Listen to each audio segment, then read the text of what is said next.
As any newspaper executive knows, are entering as an industry a profound period of transition from the original business model to a new business model. No one knows exactly what the new business model will be. There will be many versions of it. It will be incumbent upon executives in different areas of the world and different markets to confront these issues of redefining their core business. But I think it's interesting for newspapers to recognize that they are not alone. The world is filled with more turbulent industries than it ever was. At Bain & Company, over the last 7 years, we've undertaken what we call the Bain Growth Project and have looked at the phenomenon of how companies find their next wave of profitable growth or reshape their business model. Generally, 70 or 80% of companies are in a position where they do that by mining more out of their core or moving into new adjacent areas. Mining more out of your core would be what any regional newspaper has done over the years, staying in its region. Moving into adjacent areas would be what a business like the New York Times did in terms of its movement, buying the International Herald Tribune and certainly becoming a national newspaper. As I mentioned, more industries we're finding are in this position where the fundamental economic logic in the industry begins to change, and the incumbents need to begin to alter the economic logic by which they make profits and by which they reinvest. And essentially, I had four elements, what we found to be four pillars of strategy for executive management teams to deeply consider, and that were absolutely critical to all the case studies that we looked at of businesses that successfully transitioned from one model to another. The first is having a very sharp viewpoint, not just of your market growth, such as subscribers, even of your customer segments, but of the profit pool, of where profits are going to shift in an industry. And the most critical important element of that is to understand where you can have differentiation and be unique versus your competitors. The second of the four pillars that I spoke to the group about was having a deep understanding of your core.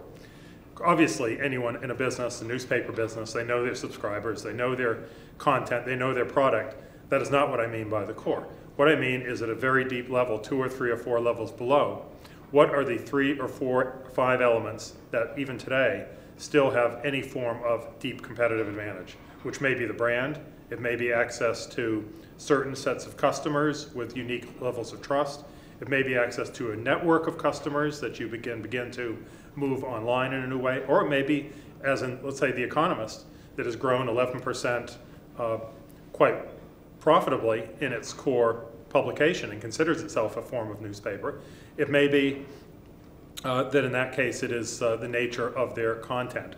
I find that 90% of management teams over a 3 or 5 year periods, when I ask them, have actually not sat and discussed what is their core. And yet if you don't know who you are and you don't agree on who you are, it's very tough to know what you can become.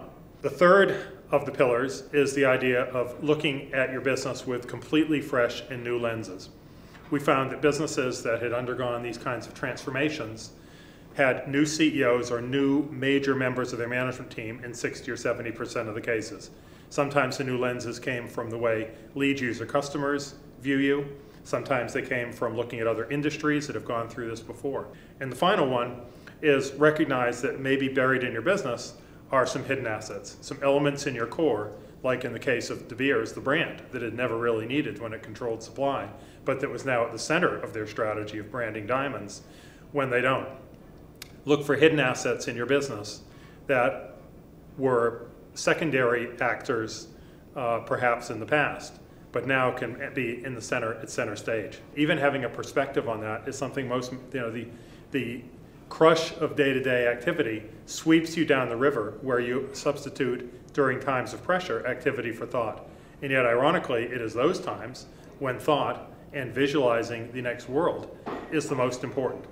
And though it sounds counterintuitive, that's a time when businesses can tend to become more conservative, just focus on making the quarter, when actually the most conservative route, ironically, may turn out to be the most risky route.